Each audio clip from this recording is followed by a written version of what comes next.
자, 안녕하세요. 25년 어휘 전문가 경선식입니다. 자, 내년부터 공무원 영어 시험에서 출제 기조가 변화된 문제가 나오는데 여러분들이 공부해야 할 어휘 범위가 엄청나게 변했습니다. 자, 그렇다면 앞으로 단어는 어떤 범위까지 공부해야 할까요? 자, 그 해답과 함께 6개월에서 1년 정도 시간이 드는 단어 암기를 한 달 내에 완벽하게 끝내는 방법까지 알려드리겠습니다. 자, 먼저 결론부터 말씀드리면은 수능을 초과하는 기출 어휘는 모두 버려라. 그 이유는 이따가 설명드릴게요. 자, 어휘 수가 충분한 수능 어휘까지만 하라. 어느 정도가 충분한지 이따가 설명드릴 거예요. 자, 수거 문제는 사라졌다. 독해를 위한 기본 수거만 하라. 자, 출제 기조 변화 예시 문제가 공개가 됐죠. 자, 그걸 다 분석을 했습니다. 어휘, 문법, 독해, 생활 영어까지 다 조사를 했는데요. 초등, 중등 단어를 제외한 총 209단어, 즉 고등학교 1학년 수준 이상의 단어를 조사를 했는데요. 209단어를 조사했는데 자, 수능 단어가 95%를 차지를 했고요. 수능과 수능을 초과하는 경계 단어가 5% 정도 출제가 됐습니다. 자, 그런데요. 그동안에 많이 나왔던 수능을 초과하는 공무원 기출 단어나 그 수능을 초과하는 그러한 수준의 어휘는 0%가 나왔습니다. 자, 이 단어들은요, 2023년까지 10점에서 25점이나 좌우했던 그러한 어려운 단어들인데 이번에 그 예시 문제에서는 하나도 나오지 않았다는 얘기예요. 자, 그러면은 제가 무슨 근거로 그렇게 추정을 하느냐? 추정이 아니라요. 경선식 수능 0단어에서 몇 단어가 나왔는지 찾아봤어요. 그래서 그 209단어 중에서 10단어를 제외한 199단어가 경선식 수능 0단어에서 나왔습니다. 그래서 적중률 95.2%를 나타냈고요. 나머지 그러면은 10단어는 공편토 단어에서 7단어, 즉 수능을 초과하는 그러한 단어들이죠. 그 경계선부터 해서 초과하는 단어까지 7단어. 비적중된 단어가 3단어에서 1.4% 이렇게 10단어가 나왔습니다. 자, 그런데 특이한 게요. 이 10단어가 수능이 이 정도 있으면은 수능을 초과하는 이 범위 내에서 나온 게 아니라 요 경계선상에 살짝 어려운 단어만 출제가 됐다는 얘기예요. 그 10단어도. 자, 근데 선생님, 비적중된 3단어는 경계선을 훨씬 넘는 단어 아니에요? 이건 제가 실수라기보다도 그렇게 활용은 많이 되지만은 시험에는 그렇게 많이 나오지 않는 단어로서 포함하지 않은 단어인데 이것도 경계 단어 정도 수준의 그러한 난이도였습니다. 자, 그러면 수능만 하면 되겠네요. 네, 수능을 하면 되는데요. 어떤 단어책으로 해야지 되는가? 그게 중요하죠. 그래서 그 209단어 중에서 적중률을 갖다가 다 조사해서 비교를 해봤습니다. 아까 얘기했듯이 209단어 중에서 경선식 수능 0단어는 10단어 비적중했다라고 했잖아요. 그래서 적중률 95%를 나타냈는데 다른 유명한 두 단어책을 또 조사를 했습니다. 자, 그런데 비적중된 단어가 78단어. 자, 이 단어책에서는 44단어가 비적중을 했습니다. 굉장한 차이를 보이고 있죠. 그죠? 자, 왜 그럴까요? 제가 25년 어휘 전문가고요. 저는 어휘를 갖다 넣을 때 네이버와 구글에서 그 예문수까지 조사를 합니다. 그래서 이 단어가 정말로 어느 정도 수준으로 활용이 되고 있는가까지 다 조사해서 저는 어휘책을 만듭니다. 그렇기 때문에 수능에서도 이 다른 책에 있어서 비슷한 수준의 격차를 벌이면서 적중률을 항상 16년 연속 1등을 갖다가 하고 있는 중입니다. 아시겠죠? 예. 근데 그 차이가 너무 많이 납니다. 사실 단어 수가요. 경선식 수능 0단어가 2,700단어예요. 자, 요 단어책은 2,000단어가 들어가 있고요. 그 다음에 요것은 어근과 관련된 표제어는 한 1,500단어 내외인데 거기에다가 어근과 관련 없는 다른 단어들까지 다 넣어가지고 아마 한 2,000단어 정도 내외 정도 파생어까지 합치면 4,000단어라고 책에 써져 있는데 사실 어휘수는 그렇게 많지가 않았어요. 자, 그러면 여러분들이 해야 될 것은 2,700단어 정도 수준의 경선식 수능 0단을 하면 되겠네. 그죠? 예, 제 책 하라고 광고하기보다는 현실이 그런 거예요. 현실이. 자, 그래서 어휘수가 충분한 경선식 수능 0단어로 해라. 자, 출제기조 변화 이전에는요, 국가직에서 한 단어 문제가 네 문제, 지방직에서는 6문제까지도 출제가 됐잖아요. 그 중에서 보기와 그 정답으로 나온 단어가 수능을 초과하는 고난도 단어인 경우가 2문제에서 한 5문제 정도까지도 나왔습니다. 그럼 점수로 따지면은 10점에서 한 25점 정도를 좌우했기 때문에 수능을 초과하는, 수능을 넘는 공편토까지 필수적으로 제가 그동안 하라고 한 것이었죠. 자, 하지만 출제기조 변화 예시 문제에서는요, 어휘 문제가 2문제로 줄었죠. 그죠? 자, 그래서 보기를 포함해가지고 그 예문에 나온 그 단어들은 모두 중학 수능 단어였습니다. 자, 그리고 독해에서 나오는 수능 초과 단어는 0개에서 1개, 독해에 거의 지장이 없을 정도로 나오는데요. 아까 10단어 비적중했잖아요. 그러면은 어휘 문제 2문제 빼고 어휘 문제까지 합쳐서 20문제 중에서 10단어가 비적중했다는 것은 한 지문당 0.5개 정도 비적중한 거예요. 그럼 지문을 독해하다가 그 한 단어가 만약에 나왔다 할지라도 그 문제 푸는 데 있어서 지문에서 한 단어 모른다고 해가지고 그 문제 못 풀지 않습니다. 거의 지장 없습니다. 그래서 경선식 수능 0단어로 한다면은 정말 어려운 단어가 갑자기 이상하게 튀어나와서 한 문제 정도 나올 수는 있기 때문에 95점에서 100점 받는 데 있어서는 하등의 지장이 없다라고 제가 자신 있게 말씀드리고요. 그 다음에 출제 기조가 그렇게 됐지만은 난이도가 갑자기 어려워질 수 있지 않느냐. 자, 2024년 국가직 시험에서요, 수거 한 문제를 제외하고서 어휘는 모두 수능 단어에서 또 출제가 됐습니다. 2023년까지만 해도 고난도 단어가 2문제 이상씩 다 출제가 됐는데 2024년도에서는 모두 수능 단어 어휘는, 그리고 수거 문제는 사라졌잖아요. 그죠? 예, 그렇기 때문에 제가 자신있게 수능까지만 하라라고 말씀을 드리는 거예요.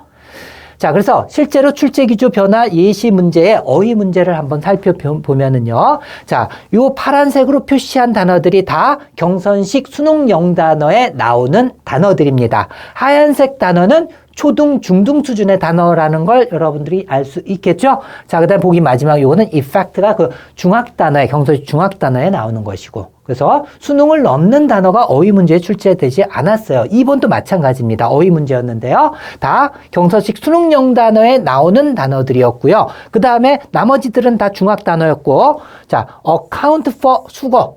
자, 경선식 수능형 단어에서 각 단어마다 중요한 수거가 연결이 되면은 제가 그 수거까지 책에 다 넣어 놨습니다. 그래서 수거도 여러분들이 독해하는 데 있어서 필요한 수거만 앞으로 하면 됩니다. 그러니까 그러한 수거까지 여러분들이 커버를 할 수가 있겠구나라는 것을 여실히 볼 수가 있죠. 다 경선식 수능 단어에서 나왔고 가끔가다 중학 단어도 나왔고. 자, 그래서 어휘 문제에서는 수능을 넘는 단어는 절대 출제되지 않았고 다 수능 단어 중에서도 기본이 되는 그러한 단어들만 나왔다라는 건 바로 뭐예요? 어휘 문제가 어려운 단어를 묻는 것이 아니라 이 빈칸을 문맥에 맞춰서 넣을 수 있느냐에 초점을 맞춰가지고 출제를 한다는 얘기예요.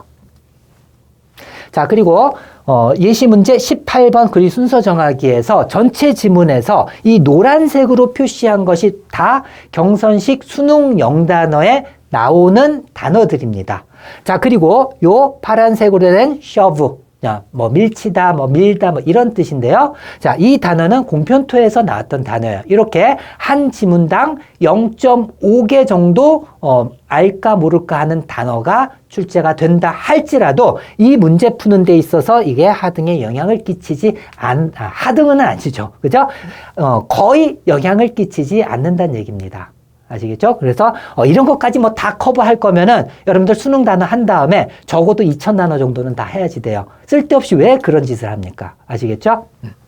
자, 그래서 경선식 수능형 단어가 13개, 그 다음에 공편도 단어가 1개 정도 나왔고 나머지 하얀색 단어들은 초등, 중등 수준 단어들입니다. 다.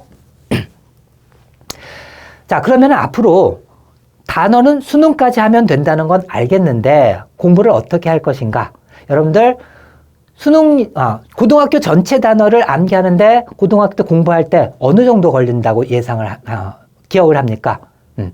적어도 하루 2시간씩 공부한다 할지라도, 정말 빨리 암기하는 학생은 6개월 정도도 걸릴 수가 있어요. 그래서 최소 6개월에서 1년 이상은 걸리잖아요. 그죠? 하지만 그것을 단 1개월 내에 암기할 수 있는 방법을 갖다가 알려드릴 텐데 바로 그게 뭐냐 하면은 경선식 수능 영단어, 경선식 중학 영단어입니다. 자, 그래서 경선식에도 온라인 강의를 현재 듣고 있는 수강생들한테 설문조사를 했습니다. 그래서 직접 체험을 하고 직접 공부를 하는 학생들은 어떻게 대답했나 한번 보세요. 자, 수강생 응답자 563명이 대답을 해줬는데요. 설문지 질문이 경선식 영단어는 일반 암기에 비해서 몇 배 더 오래 기억되었나요? 라고 질문을 했어요. 근데 563명 평균 8.2배 기억이 더 오래 갔습니다. 2배도 아니고 3배도 아니고 8.2배나 된다는 것은 뇌리에 박히면 거의 잊어버리지 않는다는 얘기잖아요. 그리고 몇 배 더 효과적인가요에 대한 질문에는 평균 9.4배, 10배 가까운 그러한 효과를 봤다라고 했습니다. 자, 1시간에 완벽하게 암기한 단어의 수는 강의를 통해서 강의를 듣고서 복습을 하고 1시간 만에 그 시간을 딱 해서 단어를 몇 단어나 완벽하게 암기했냐고 질문을 했어요. 그랬더니 평균 81단어라고 대답을 했습니다. 여러분들 1시간에 완벽하게 몇 단어나 암기할 수 있나요? 예. 아무리 머리가 좋다 할지라도 50단어 넘기기 힘들죠. 그래서 평균적으로 30단어 내외 정도 암기를 합니다, 사실은. 근데 81단어를 경선식 영단을 통해서 암기를 했고, 기억력을 8.2배나 오래 지속이 됐고, 효과가 그래서 9.4배 정도 나온 것입니다. 자, 경선식 에듀에서 조사했기 때문에 조작이 가능하지 않겠냐 의심하는 학생들이 많을 텐데요. 제가 여기서 공언합니다. 만약에 제가 어떤 직원한테 뭐 이걸 하라고 시키던지 뭐 이러한 내용에 대해서 아는 그러한 직원이나 뭐 이런 사람이 있다면은 제가 어떤 이상한 뭐 계약을 썼다 할지라도 그 계약에 앞서서 제가 그 직원한테 10억 원을 갖다가 주겠다고 공언하겠습니다. 그리고 저는 모든 강의를 내려놓고 모든 재산을 불우이웃을 위해서 내놓겠습니다. 모든 걸 다 걸 수 있다는 얘기입니다. 그만큼 솔직하게 조사한 어떠한 트릭이나 사기도 거짓이 없는 그러한 조사였다는 얘기입니다. 그래서 직접 강의를 들어본 사람들의 말을 믿으세요. 경선식 하면 망한다 뭐 이런 소문을 퍼뜨리는 사람도 있는데 그 사람들 제 강의 들어보지 않은 사람들이 얘기를 한 거고 그것에 영향을 받아가지고 그렇대 저렇대 하는 소문이 또 퍼진 경우도 있지만은 실제로 강의 듣는 사람들은 다 이렇게 대답을 한다라는 거. 자, 저를 믿음으로써 1년 공부할 걸 한 달 내에 공부할 수 있는데 샘플 강의조차도 안 듣고 그거 안 된대. 그런 멍청한 짓은 절대 하지 말길 바라겠습니다. 자, 그러면 경선식 영단어가 어떻게 그렇게 효과를 줄 수 있는가? 자, 저는요, 각 단어마다 최고의 암기법이 이건 어떻게 해야지 가장 최고로 암기를 할 수 있을까? 25년간 연구하고 발전을 시켰습니다. 그래서 저는 연상법만 하는 줄 아는데 접두와 어근을 갖다 그동안에 사용을 해왔어요. 몇 퍼센트를? 25% 정도. 왜 25%는 이걸 사용하고 연상법을 사용하느냐? 당연히 연상법이 훨씬 더 효과가 좋기 때문에. 자, 그런데 어근에서는요, 유용한 어근이 분명히 있습니다. 연상법보단 이거는 어근으로 하는 게 좋겠어. 예를 들어가지고, 자, 플루가 흐르다를 뜻하는 어근이에요. 흐르다. 그러면 자, 인플루엔저, 인플루언스, 플루언트, 플럭추에이트, 플루이드. 자, 안으로 병균이 흘러 들어가지고 독감 걸리죠? 안으로 흘러 들어서 영향을 줍니다. 그 다음에 말이 흐르는 것 같다 해서 유창한, 그 다음에 흐르는 것처럼 오르내린다 해서 변동하다, 오르내리다. 그 다음에 플루이드 흐르는 것, 액체. 그러니까 한 어근만 암기를 하면은 막 3, 4개 이상을 갖다가 그냥 흡수할 수 있는 것들은 연상하지 말고 저도 어근으로 합니다. 단 같은 어근에서 파생됐기 때문에 헷갈릴 수 있어요. 여러분들이 이거 쉬운 단어이기 때문에 안 헷갈린다는 생각할지 모르겠지만 같은 접두어에 같은 어근인데 뜻은 어때요? 틀리기 때문에 구분해야지 되겠죠. 그죠? 그래서 구분을 하기 위해서는 저는 어떻게 하냐면은 자, 안으로 흐른다. 뭐가? 콧물이 안에서 흘러서 앉아있다. 일어서 있지도 못해 아파가지고. 안에서 흘러서 앉아있다. 독감. 이렇게 구분을 해주고요. 자, 플루 언투 할 때 플루가 흐르다잖아요. 흐르는 언투, 말씀 언자 생각하세요. 흐르는 말투처럼 해서 유창한 이렇게 연결되잖아요. 그죠? 자, fluctuate는 이것도 다 흐르다기 때문에 헷갈릴 수 있으니까는 플럭인다. 깃발이 플럭이다. 오르내리잖아요. 변동하잖아요. 오르내리다, 변동하다, fluctuate. 이렇게 해서 구분을까지 시켜줍니다.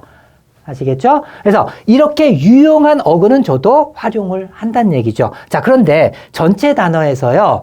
어근으로 설명할 수 없는 단어이거나 한 어근에서 한 단어만 파생된 게 50%가 넘습니다. 50%가. 자, 나머지 중에서도 쓸모없는 어근도 굉장히 많아요. 이 어근에서 뜻으로 연결하기가 굉장히 부자연스럽거나 억지스러운 게 굉장히 많습니다. 그런 것들은 다 효과가 훨씬 더 좋은 해마 학습법으로 제가 다 가르친다는 얘기죠. 자, 그래서 접도 플러스 해마 학습법의 경우는요, relieve 같은 경우는 뭐 고통 등을 갖다 완화하다, 뭐 구제하다 이런 뜻이잖아요. 그럼 어떻게 암기하냐면, 자, 접두어 re를 저도 사용합니다. 그래서 again 또는 back 이런 뜻이죠. 그래서 다시 live를 갖다가 살게 한다. 의사가 암 환자가 막 고통스러워 하는데 다시 살려줬어요. 그래서 고통을 완화시켜 주든지 구제한 거잖아요. 이렇게 저는 설명을 하는데, 자, 어근책에서는 어떻게 설명하냐면은, 리브가 가볍게 하다, 들어올리다, 이런 뜻이기 때문에, 리는 또 강조로서, 접도는 모두 강조로 쓸 수 있어요. 그래서 강조로서 완전히 가볍게 한다 해서, 고통을 가볍게 한다 해서 완화하다, 이런 식으로 설명을 하는데, 공부를 하는 학생들은 어떤 착각을 하냐면, 리브 이거 가볍게 하다, 들어올리다, 암기해두면 몇 단어나 10개 이상 뭐 이렇게 파생해가지고 내가 암기할 수 있을 거야. 이런 착각을 가지고 하는데, 요 리브는요, 요 한 어근으로 암기할 수 있는 단어는 요 릴리브밖에 없어요. 찾아보세요, 한번. 이런 단어가 굉장히 접도에선 굉장히 많다는 얘기입니다. 그래서 저는 접도에다가 어근을 붙이는 것이 아니라 해마학습법, 리브, 이런 식으로, 예를 들어서 뭐 intuition 하면은 직관이잖아요. 접두어 in이고요. tuition, 튀어나온다. 머리 안에서 바로 튀어나오는 생각. 그게 바로 직관이잖아요. 그죠? 이런 식으로 접도를 활용하고 해마학습을 연결하기 때문에 효과가 훨씬 더 좋은 거죠. 자, 그 다음에 어근에서는요, 이러한 어근은 제가 활용을 한다라고 했잖아요. 한 단어에서 3-4개 이상 파생되고서 그 어근이 활용도가 높고 뜻으로 연결이 자연스러울 때 그것만 활용을 합니다. 자, 그런데 conceive, perceive, deceive, receive에서 seive가 take를 뜻하는 어근인데 하등의 도움을 줄 수 없는 어근이에요, 이거는. 예를 들어서 그 어근책에는요, 요 접두어들을 하나같이 다 강조라고 쓴 데도 있고, 아니면 그 접두의 뜻을 갖다가 제각각 설명을 하고 있습니다. 아무튼. 그래서 완전히 잡는다. 이것도 완전히 잡는다. 완전히 잡는다. 다 완전히 잡는다 돼요. 근데 뜻은 다 틀리잖아요. 자, 또는 뭐 접도를 해서 컨하면 함께라는 뜻이거든요. 그래서 함께 잡는다가 상상하다랑 연결하기 쉬워요? 어려워요? 어렵잖아요. 이거는 완전이라는 뜻으로 쓰이고, D는 off, 떨어져서 또는 아래로 뭐 이런 뜻인데, 떨어뜨려서 잡는다가 속이다, 기만하다. 뜻으로 연결하기 어려운 게 굉장히 많습니다. 그래서 이런 건 제가 어근을 활용 안 해요. 몰라서 안 하는 게 아닙니다. 연상법이 훨씬 더 쉽기 때문에. 그래서 그렇게 암기하는 것보다 뭐 deceive 같은 경우는 뒤에서 sieve, 뒤에서 씹는다.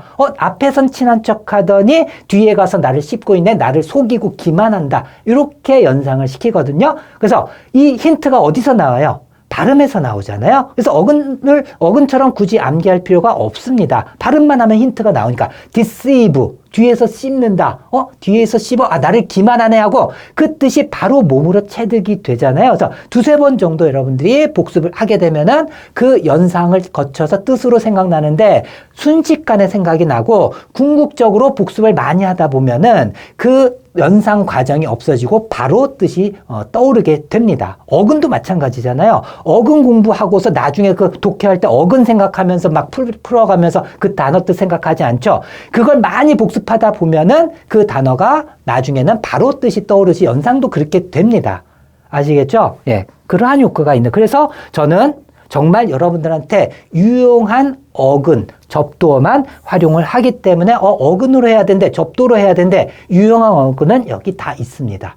걱정할 필요 없고 나머지 75%는 연상법의 효과는 제가 아무리 강조해, 많이 있습니다. 정말 증거들은 차고 넘치는데, 아까 보여드린 그걸로 대신 할게요. 더 찾아보실 분들은 경선식 에듀에 관한 그 유튜브 영상이나 이런 데 보면은 그걸 활용할 수 있고, 여러분들이 직접 샘플 강의 한 번이라도 한번 들어보도록 하세요. 자, 그래서 결론을 내면은요, 오늘 수능을 초과하는 기출 어휘는 앞으로 나온다, 안 나온다? 안 나옵니다. 그래서 공무원 기출 어휘 맹신하지 말고요. 수능 수준으로 하면 된다. 수능에서 뭐 몇 회 출제했다, 뭐 이런 거 중요하지 않습니다, 앞으로. 자, 어휘수가 충분한 수능 어휘까지만 하라. 경선식 0단어로 하면 충분하다라고 했어요. 그리고 수거 문제는 사라졌다. 독해를 위한 기본 수거만 하라. 그래서 공무원 기출수거라고 해가지고 하지 마세요. 왜냐하면 공무원 기출수거는요, 독해하는 데 있어서 거의 찾아보기 힘든 어려운 수거들이 그동안 출제됐습니다. 그래서 독해를 위해서 핵심적인 그러한 수거들, 경선식 수능 0단어에 포함이 되어 있다라고 했고요. 기초수거, 중학수거 정도 모른다면 중학수거까지는 해야만 합니다. 자, 그래서 여러분들이 앞으로 어떤 과정을 거쳐서 어휘를 갖다 준비를 하면 되는가? 자, 경선식 중학 0단어 기본과 완성이 있는데요. 기본은 중 1, 2 수준이고 완성은 중 3 수준입니다. 자, 그래서 기본을 완벽하게 하고 그 다음에 완성은요. 여러분들 시간이 없으니까 10강까지만 하세요. 왜냐하면 11강부터는 경선식 수능 0단어 기본하고 다 거의 99% 겹칩니다. 아시겠죠? 겹칠 수밖에 없어요. 중학과 고등을 딱 나눌 수 없기 때문에. 그래서 11강부터는 하지 말고 10강까지만 하면 되고요. 하루 2시간씩 공부해서 7일에서 9일이면은 강의를 통해서 한다면 완성이 됩니다. 이건 제가 과장하거나 한 것이 아니라 평균입니다. 평균.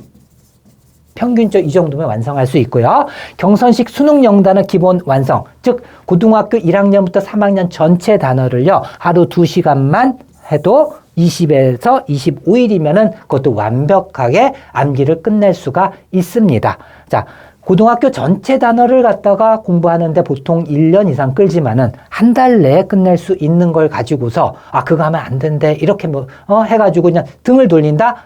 멍청한 짓 하지 마세요. 저는 제 모든 걸 걸고서 효과 있다라는 걸 여러분들한테 약속드릴 수가 있습니다. 자, 이것으로서 오늘 설명을 다 드렸는데 이 강의를 들은 학생들은 아마 행운아일 거예요. 일단은 여러분들이 수능을 초과하는 기출 단어를 필요 없으니까 쓸데없는 시간을 낭비하게 하는 걸 방지할 수 있잖아요.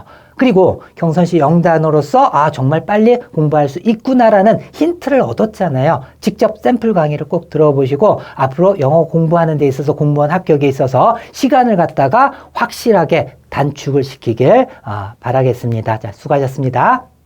복습을 선생님이 항상 강조하셨는데 그렇게 잘 하지 못했었어요. 그런데 정말 시간이 많이 지난 다음에 다시 봤는데도 거의 뜻이 떠오르더라고요. 되게 신기했습니다. 기억이 굉장히 오래가는 측면. 그 이전의 단어를 학습했을 때보다 솔직하게 경선식 0단어는 한 몇 배 정도 더 효과가 있는 것 같다. 진짜 적어도 7배 이상? 7배. 네. 솔직한 거죠. 그죠? 네, 왜냐면 작년에 겨울방학은 경선식을 듣고 여름방학 때는 딴 단어장 암기를 했었거든요. 왜 그랬어요?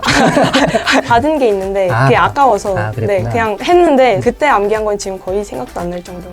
그렇죠. 경선식 0단어를 하면은 위험하다 이렇게 얘기하는 사람들도 혹시 그런 얘기 들어봤어요? 경선식 하면 망한다? 들어봤죠? 네. 직접 해보니까 어때요? 사실인가요? 그건 정말 아닌 것 같아요. 그렇죠? 경선식 0단어를 경쟁 강사나 경쟁 저자들이 막 퍼뜨린 소문인데 직접 해본 사람과 안 해본 사람이 좀 나눠요. 안 해본 사람들은 그 얘기를 듣고 이런데 또 자기가 마치 해본 것처럼 강사들도 마찬가지. 안 해봤으면서도 경선식 하면 망한다. 절대 그렇지 않아. 해보면 여러분들이 알 거예요.